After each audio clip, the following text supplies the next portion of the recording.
Soy alguien que me gusta las películas de aventura, ¿no? Esas películas en las que hay algún tipo de explorador o expedicionario que se mete en alguna densa selva o en un paraje medio escondido en busca de algún tipo de tesoro.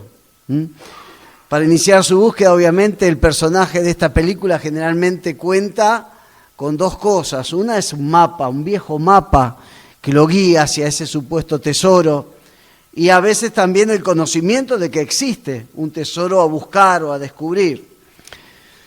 Y si me permiten la propuesta, quisiera que ustedes hoy se pongan en las botas de alguno de estos tipos de exploradores y expedicionarios para tratar de que juntos podamos descubrir un verdadero tesoro perdido que tenemos en nuestras vidas como cristianos, como hijos de Dios. ¿A qué tesoro me estoy refiriendo? Creo que de algún modo el enemigo de nuestras almas, Satanás, se las ha ingeniado para hacernos ir perdiendo paulatinamente, progresivamente, no de la noche a la mañana, no de un momento a otro, sino casi sin darnos cuenta, ir perdiendo algunos recursos o armas espirituales que necesitamos para vivir una vida cristiana saludable y victoriosa. Y por eso esos recursos o armas espirituales no se perciben en nuestra vida cotidiana. Encima vivimos rodeados de hombres y mujeres a los que la Biblia pone dentro de un gran conjunto a los que llama mundo. Y estas personas son personas que no tienen en cuenta a Dios en sus vidas y por lo tanto menos van a manifestar algunos de estos recursos espirituales para enfrentar la vida y sus desafíos. Y uno de estos recursos espirituales que creo que a veces sin darnos cuenta podemos llegar a perder en nuestra vida diaria es lo que la Biblia llama contentamiento. Contentamiento. Por eso un poco el título es cómo recuperar el contentamiento perdido. Pero ¿qué es el contentamiento? No es la idea superficial de tener siempre un chiste a mano para contar o tener una fácil sonrisa a flor de piel. Contentamiento no es tener una visión positiva de la vida, ser optimista, sino que cuando la Biblia se refiere a tener contentamiento habla de algo un poquito más profundo, más potente. Si ustedes me acompañan, dice ahí en Hebreos, la carta a los Hebreos, capítulo 13, versículos 5 y 6, creo que presenta una de las mejores definiciones bíblicas de lo que es el contentamiento. Dice ahí la palabra de Dios: sean vuestras costumbres sin avaricia, contentos con lo que tienen ahora, porque Dios dijo, no te desampararé ni te dejaré. De manera que podemos decir confiadamente, el Señor es mi ayudador, no temeré lo que me pueda hacer el hombre.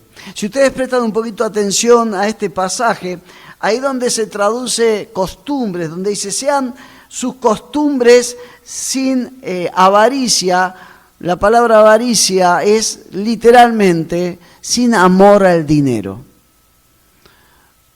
Y lo que está queriendo decir más que costumbre es un estilo de vida, una manera de vivir. Y el consejo es que en nuestra vida, en nuestro estilo de vida, la Biblia nos aconseja, Dios nos aconseja a través de su palabra, que no debemos manifestar amor al dinero, que la Biblia llama avaricia. Nos habla de un estilo de vida, si ustedes siguen leyendo el pasaje, contentos, y ahí viene la palabra, de donde viene nuestra palabra contentamiento, conformes, satisfechos con lo que tienen ahora. Tiene que ser un estilo de vida no caracterizado por una preocupada acumulación de cosas o posesiones en el temor de que en algún momento, junto, porque tengo miedo que en algún momento me falte algo. Sino lo que propone la Biblia, un verdadero discípulo de Cristo, es un estilo de vida caracterizado por el contentamiento. ¿Y en qué se diferencia el contentamiento de la avaricia? Que es una actitud confiada de satisfacción por tener hoy lo suficiente y saber que mañana voy a seguir teniendo lo suficiente, no tanto porque tengo unos dólares guardados bajo el colchón o tengo unos euros ahorrados o porque tengo un excelente seguro de vida, sino porque confío en Dios y Él me ha prometido de diversas maneras: no te voy a desamparar, no te voy a dejar. Lamentablemente a veces la falta de discernimiento nos hace ver a una persona afanada por el acumular y el reservar y pensar en lo que le va a pasar mañana, decir, uy, qué persona sabia, qué persona ahorrativa. Y está bien y es buenísimo ser sabio, ser ahorrativo, no gastar más de lo que hay que gastar. Pero una cosa es eso y otra cosa es el temor al futuro que me lleva a acumular casi inconscientemente porque tengo miedo de. Hoy por la mañana les contaba que teníamos en Bariloche un hermano de la iglesia que su padre había estado en la Segunda Guerra Mundial, y no solamente había estado en la Segunda Guerra Mundial, sino que también había estado en un campo de concentración. O sea que él había pasado hambre, y hambre en serio. No el hambre nuestra que a lo mejor nos salteamos alguna comida, sino esa que produce dolor en el estómago. Y me contaba este hermano cómo el padre, después que pasó la Segunda Guerra Mundial, se vino a vivir a la Argentina, dejó atrás toda la pesadilla nazi y casi perder la vida. Él siempre se acostumbraba a copiar comida en su casa. Difícilmente lo encontrarían en su casa sin una buena despensa repleta de distintos tipos de víveres. Y alguien le podría decir, bueno, es una persona que en medio de la Argentina y la inflación que normalmente teníamos en Argentina es sabia. Sí, pero no era eso el tema. El tema era un temor que lo dominaba por volver a pasar lo que pasó en algún momento. Entonces, la palabra de Dios nos previene de que nuestro estilo de vida puede estar caracterizado por el contentamiento o por la avaricia. El contentamiento basado en la realidad de que Dios existe, de que Dios me ama, de sus promesas. Y este contentamiento, por eso en primer lugar, podemos definirlo como un contentamiento en el Señor. Es esa confianza basada pura y exclusivamente en Dios. Por eso la palabra de Dios dice en Filipenses 4:4, escribiendo el apóstol Pablo, alégrense siempre en el Señor.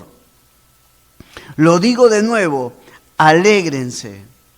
Entonces, por lo tanto, debemos reconocer que nuestra actitud de contentamiento frente a la situación en la que estamos viviendo, de confianza en que Dios me va a seguir sosteniendo y proveyendo y de que nada me va a faltar, va a estar basada y va a depender exclusivamente de la comunión íntima con aquel que es la fuente de mi contentamiento.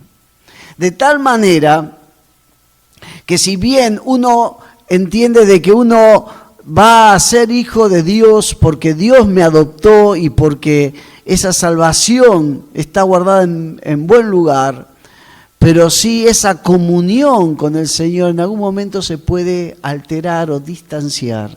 Y la evidencia de que esa comunión íntima con Dios no es tal, es porque en mi vida va a desaparecer esa manifestación de contentamiento y va a ser reemplazada por un lenguaje de lamento y de queja frente al presente y frente al futuro. Esto no es una cuestión de temperamento, hermanos. No es cuestión de decir, no, fulano de tal es muy quejoso o es muy quejosa. Esto no es una cuestión de temperamento, es una cuestión espiritual.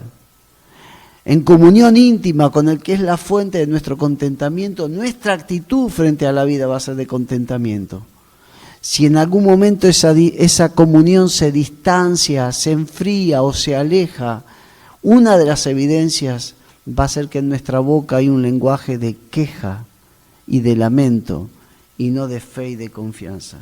Pero más allá de que nuestro contentamiento sea, si me permiten la expresión, Cristo dependiente, la Biblia nos enseña algo más acerca de cómo se obtiene el contentamiento en el cristiano. Por eso, en segundo lugar, y leyéndolo al mismo apóstol Pablo, podemos entender de que el contentamiento se obtiene por, aunque les suene raro esto, por experiencia. ¿Cómo es? Fíjense lo que dice Filipenses 4, del 11 al 13. Dice el apóstol Pablo, no lo digo, está en el contexto, está agradeciendo las ofrendas, ¿sí?, que han venido de la iglesia de Filipos a su ministerio, pero él aclara, no lo digo porque tenga escasez, pues he aprendido a estar contento en cualquier situación. Sé vivir con limitaciones y sé también tener abundancia. En todo y por todo estoy enseñado, tanto para estar satisfecho como para tener hambre. Lo mismo para tener abundancia que para sufrir necesidad.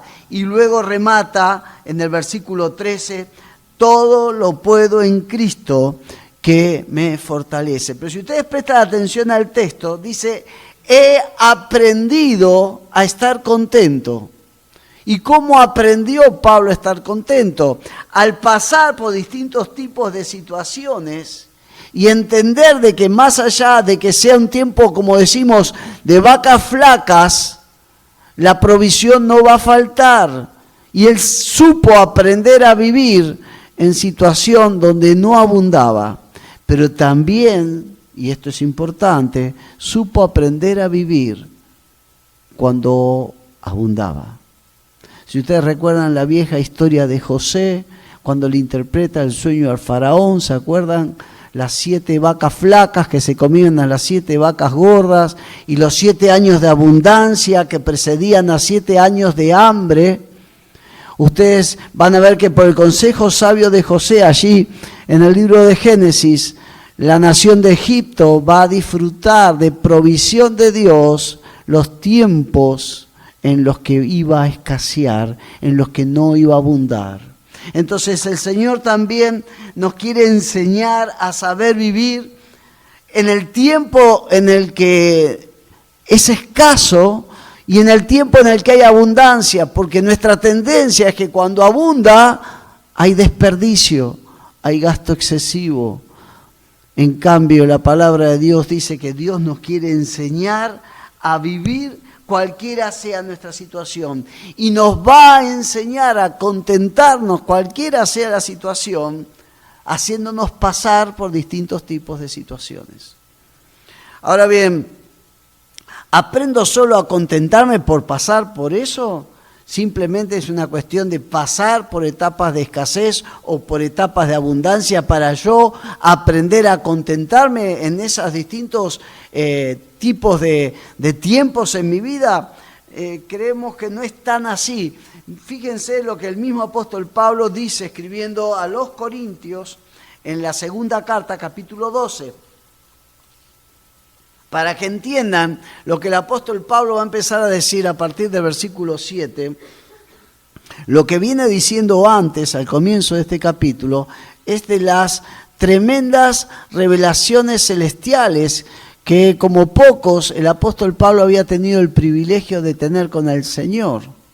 Tremendas revelaciones de cuestiones espirituales y celestiales. Y teniendo eso en mente, leemos en el versículo 7, así que para impedir que me volviera orgulloso, se me dio una espina en mi carne, un mensajero de Satanás para atormentarme e impedir que me volviera orgulloso. En 3 ocasiones distintas le supliqué al Señor que me la quitara. Cada vez Él me dijo: mi gracia es todo lo que necesitas. Mi poder actúa mejor en la debilidad.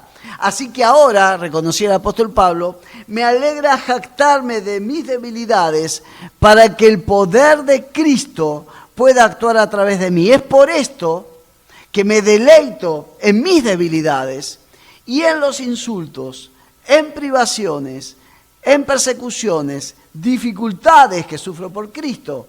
¿Por qué? Porque soy masoquista, porque soy enfermamente masoquista, porque disfruto del dolor y estoy completamente perturbado mentalmente. No, porque Dios le había revelado que cuando Él entonces era débil, entonces era fuerte, aunque suene una contradicción lo que acabo de decir. Porque entendió Pablo que Dios le reveló que en su debilidad Dios tenía la oportunidad para expresar y manifestar mejor todo su poder.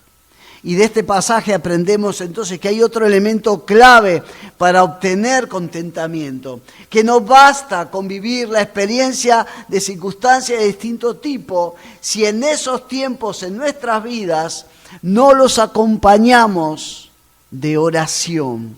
Por lo que entendemos entonces que se obtiene contentamiento también por revelación en respuesta a nuestra oración. ¿Cómo es esto? Aquí en 2 Corintios 12, Pablo no se está refiriendo a tiempos caracterizados por la escasez o abundancia económica, sino, y es un tema hipotético, posiblemente con este aguijón en la carne se puede estar refiriendo a posibles y dolorosos problemas de salud. Y reconoce que él obtuvo contentamiento a pesar de ese problema en su cuerpo por revelación de Dios en respuesta a su oración. El tema es, si usted hoy está orando a Dios, simplemente pidiéndole cosas, hablando, pero no deteniéndose a ver si Él en algún momento le contesta o le dice algo.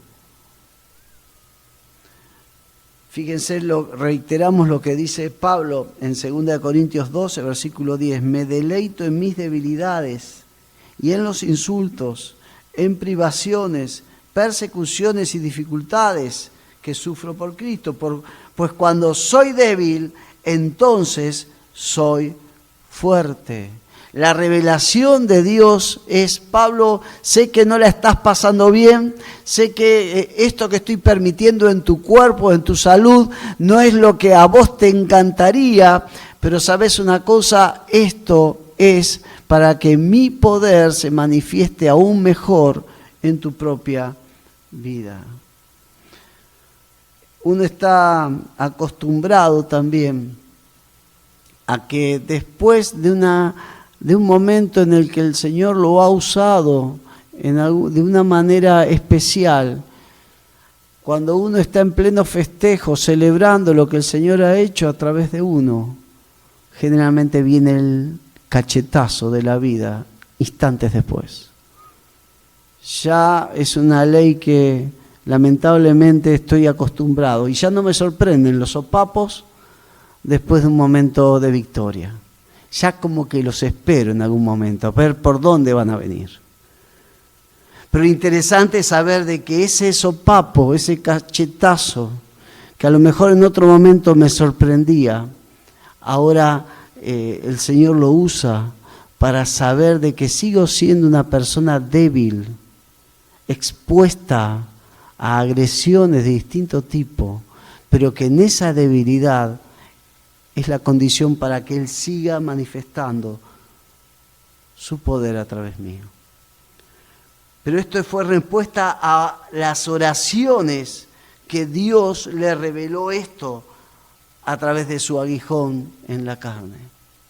Por eso decimos que vamos a aprender a contentarnos, aún en situaciones no de las más agradables en nuestra propia vida, si entendemos que esa situación es la oportunidad para que Dios se manifieste a través nuestro.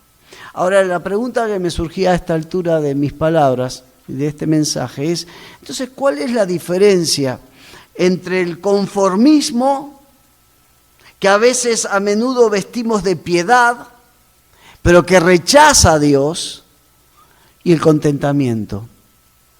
Porque el conformismo, aunque quizás lo vestimos, como decía recién, de lenguaje piadoso y decimos que es una prueba del Señor, y en realidad la diferencia con el contentamiento es por la presencia o ausencia de un elemento en nuestra vida.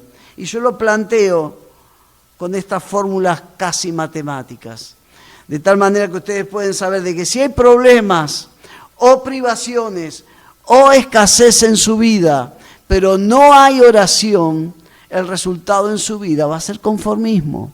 Usted va a tratar de adaptarse a eso y va a tratar de seguir adelante a pesar de eso. Pero Dios no quiere conformismo en nuestras vidas. Dios no quiere resignación. Lo que Dios quiere es que yo me goce en esa situación.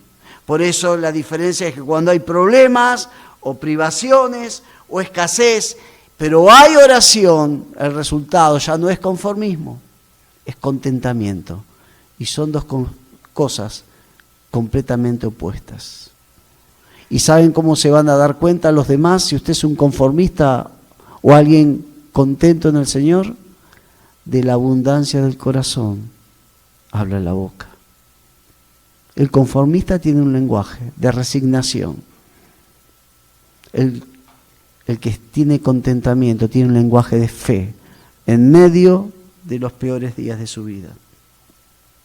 Ahora, más allá de todo lo compartido, la importancia de manifestar contentamiento en nuestra propia vida y el desafío de recuperar contentamiento, si lo hemos perdido en algún momento de nuestra vida, adquiere cierta seriedad o gravedad cuando entendemos esta realidad espiritual que les voy a compartir como último punto. Y es que la actitud espiritualmente opuesta al contentamiento es la codicia.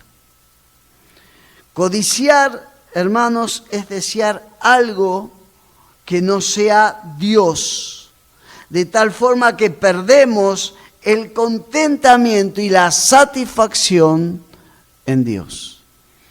O dicho de otra manera, cuando disminuye nuestro contentamiento en Dios, cuando ya Dios deja de ser el motivo de nuestro gozo y de nuestro contentamiento, corremos el peligro de reemplazarlo con objetivos, posesiones de tipo material, y entonces caemos en la codicia de esas cosas. En otras palabras, en nuestra vida, o tenemos contentamiento en Dios, o estamos en serio peligro de caer en la codicia. Y cuando asoma la codicia en nuestra vida, reitero, cuando dejamos de tener contentamiento en Dios. Dice 1 Timoteo 6, versículos 6 al 10, ahora bien, la verdadera sumisión a Dios es una gran riqueza en sí misma cuando uno está contento con lo que tiene. Después de todo, reconoce el apóstol Pablo y se lo comparte a Timoteo, no trajimos nada cuando vinimos a este mundo, ni tampoco podremos llevar nada cuando lo dejemos. Así que, si tenemos suficiente alimento y ropa, estemos contentos.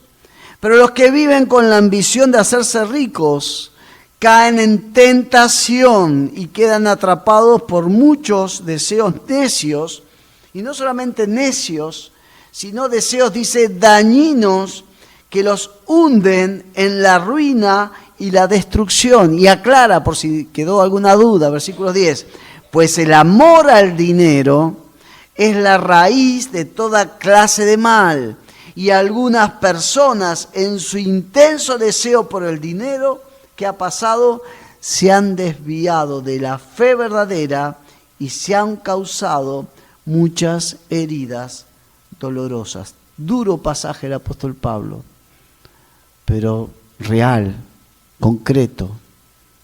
Está el dicho de que todo niño viene con un pan bajo el brazo, ¿no? Ese es el dicho popular. Bueno, no venimos ni con un pan bajo el brazo, no venimos con nada, venimos con nosotros mismos a este mundo.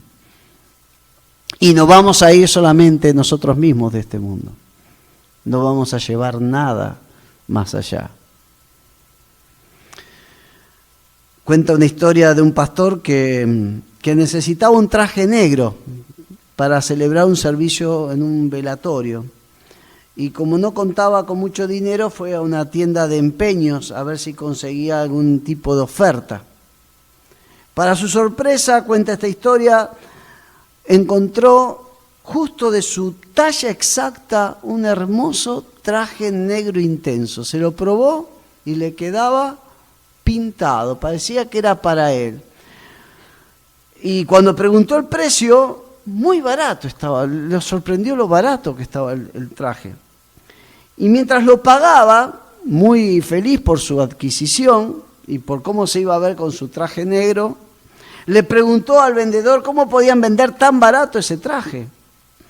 Y con una mueca no muy agradable, el vendedor reconoció que todas aquellas indumentarias habían pertenecido en otro tiempo a una funeraria de la misma localidad y que usaban esa ropa para vestir a los difuntos mientras los velaban. Obviamente, después que lo velaban, le sacaban la ropa y la usaban para el próximo difunto que iba a ser velado. Bueno, cuando se enteró de esto, el pastor como que se sintió un poco incómodo, pero después hizo el pensamiento de al final lo voy a saber yo solo esto, y cuando vaya a servir en este próximo servicio de sepelio, voy a estar bien vestido, barato, y nadie se va a dar cuenta del detalle.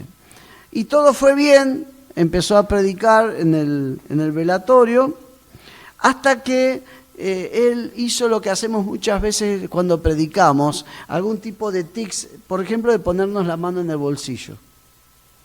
Y quiso ponerse la mano en el bolsillo del pantalón, y la mano resbalaba, y no, aparentemente tenía bolsillos, pero el pantalón no tenía bolsillos. Entonces ahí, cuando él estaba hablando a los demás, dice esta historia, acerca de lo que es el paso por esta vida, de lo que es realmente importante, el Señor a él mismo le hizo una demostración práctica de lo conveniente que es atravesar nuestro breve paso por esta tierra en perspectiva de lo eterno, porque no nos vamos a llevar nada. Los muertos no usan bolsillos porque no tienen que guardar nada. El dicho español es: la mortaja no tiene bolsillos, porque no vamos a llevar nada de lo que tenemos en este mundo.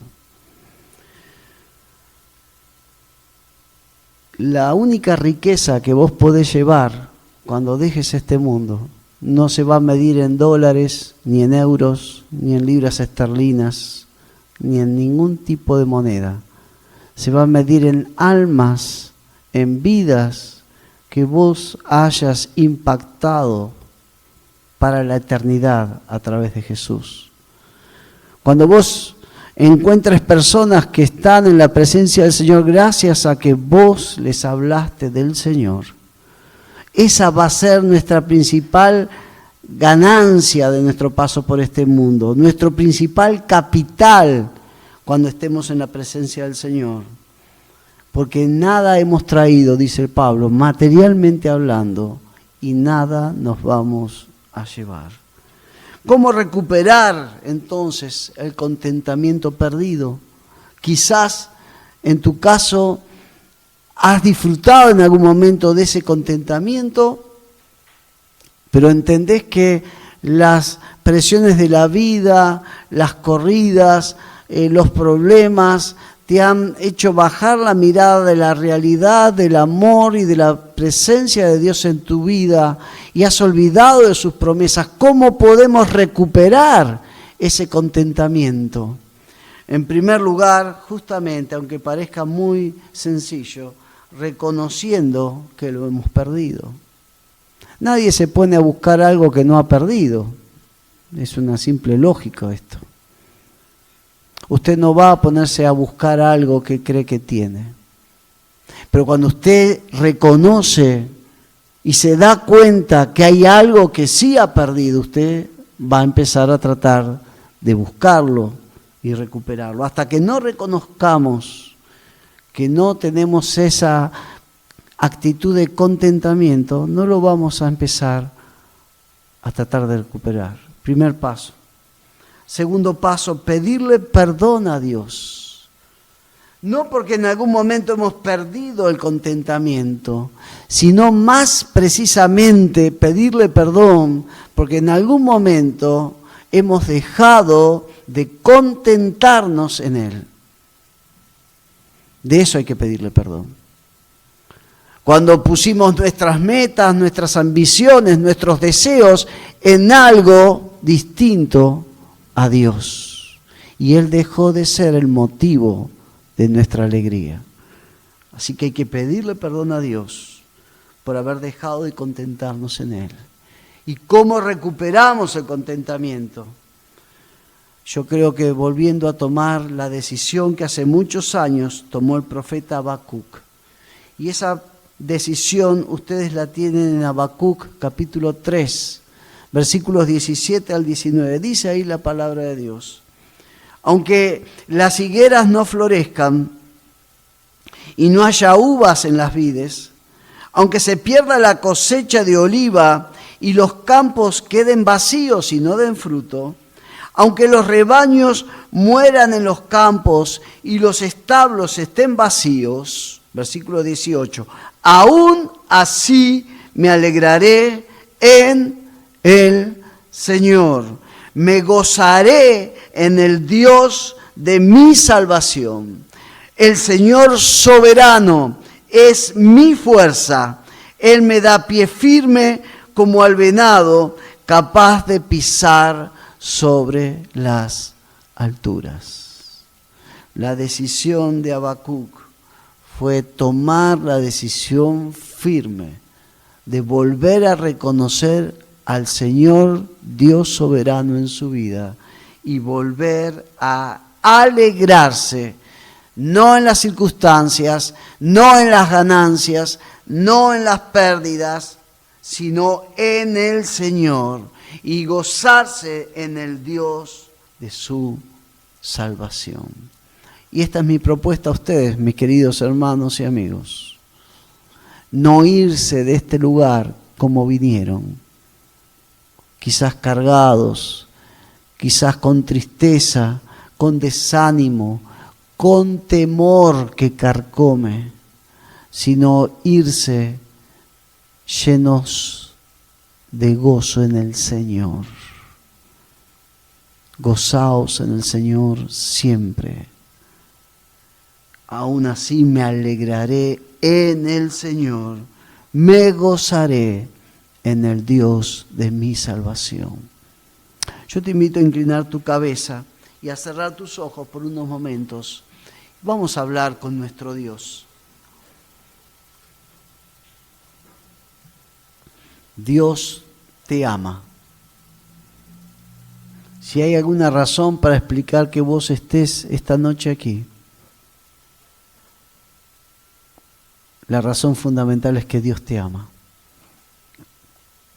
Y Dios quiere que vos salgas de este lugar con una actitud distinta frente a la vida, pero sobre todo distinta frente a Él.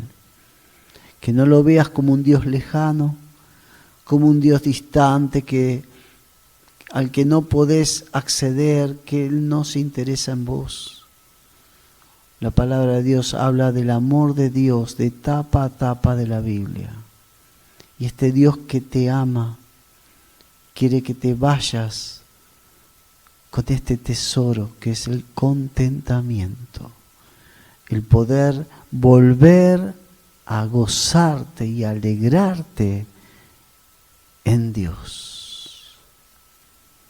Por eso te animo a que ahí donde estás sentado o sentada, en medio de las circunstancias de tu vida que solamente vos y el Señor saben, vos puedas tomar una decisión de fe y decir, hoy decido volver a contentarme en Dios y a depositar en Él toda mi expectativa de esperanza, de victoria y de cambio en mi vida.